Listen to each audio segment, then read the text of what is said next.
ठाकरेंच्या शिवसेनेचे कोकणातील एकमेव आमदार भास्कर जाधवही आता नाराज आहेत। क्षमतेप्रमाणे मला काम करण्याची संधी मिळाली नाही हे दुर्दैव आहे असं भास्कर जाधव यांनी म्हटलंय। तर जाधवांची काही खंत असल्यास भेटून चर्चा करू अशी प्रतिक्रिया राऊतांनी दिली।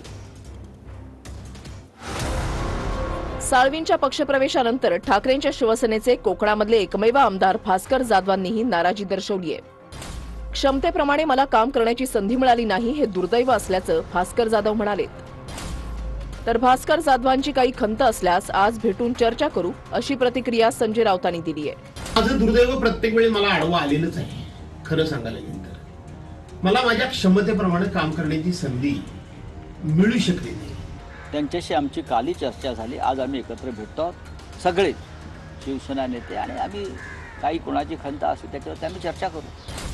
भास्कर जाधवांना शिंदेच्या शिवसेनेच्या उदय सामंतांनी अगोदरच पक्षात येण्याची ऑफर दिली आहे। आजही उदय सामंतांचा सूर जाधवांना ऑफर देण्याचा होता। उदय सामंत हल्ली माझ्याबद्दल आदरानं बोलतात असं जाधवांनी म्हटलंय।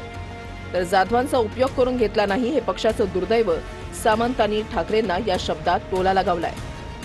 की भास्करराव जाधव साहेबांनी जरी विचार केला तर त्यांच्या मार्गदर्शनाखाली काम करायला आम्ही तयार आहोत। त्यांच्या देखील मार्गदर्शनाखाली काम करायला आम्ही तयार आहोत। उदय सामंत हे मला माहित नाही, परंतु हल्ली खरोखरच माझ्याबद्दल खूप मोठ्या आदरानं बोलतायत, आस्थेनं बोलतायत आणि म्हणून मी त्यांना एवढंच सांगेन की तुमचं हे प्रेम, तुमचा हा आदर असाच माझ्यावरती कायम ठेवा। त्यांचं नेतृत्व हे खरोखरच संघटन कौशल्याचं आहे की एखाद्या पक्षाची बाजू चांगल्या पद्धतीने मांडू शकतात। आता तसा त्यांच्या व्यक्तिमत्वाचा उपयोग करून घेतला नाही हे पक्षाचं दुर्दैव आहे, भास्कर जाधवांचं। बावनकुळेंनी आता भास्कर जाधव प्रकरणामध्ये उडी घेतली आहे। आमच्या पक्षात कुणी जरी आलं तरी आम्ही त्यांना घेतो असं बावनकुळेंनी म्हटलंय। आमच्या पक्षात जर कोणी आता म्हटलं संघटन पर्वामध्ये आम्ही येतोय तर आम्ही त्यांना घेतो, पण आम्ही काही भास्कर जाधवबद्दल चर्चा नाही, त्यांच्याशी बोललो नाही। त्यांना त्या ठिकाणी कुठला निर्णय घ्यायचा त्यांनी त्यांचा निर्णय घ्यायचा आहे। त्यामुळे मला असं वाटतं या प्रकरणात काही अर्थ नाही। भास्करराव हे माझे अतिशय जवळचे मित्र आहेत आणि ते काही अन्याय सहन करणारा तो नेता नाही आहे। निश्चितच भविष्याचा त्यांनी काही विचार केला असेल त्यांचं स्वागतच आहे। कोकणामध्ये शिंदेची शिवसेना सध्या ऑपरेशन टायगर राबवत आहे, मात्र यापुढे यात सतर्कता बाळगू असं नेते म्हणाले। अनेक मोठे नेते शिवसेनेमध्ये प्रवेश करतायत, मी कुणाचंही नाव आता घेणार नाही असं सामंतांनी म्हटलंय। ऑपरेशन यशस्वी होऊन पेशंट बरा झाल्यानंतर ऑपरेशन टायगर बाबत सांगणार असं देसाईंनी म्हटलंय। माजी आमदार संपल्यानंतर आजी आमदारच राहतात ना। काल एक माजी आमदार झाले, उद्या एक माजी आमदार होतील, अजून 2-3 दिवसांनी एक माजी आमदार होतील, मग आजी आमदारच राहिले।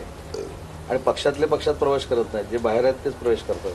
त्यामुळे त्यांची नावं मला आता घ्यायची नाहीत। समोरची माणसं सावध होत आहेत आम्ही असं काही बोलल्यामुळे।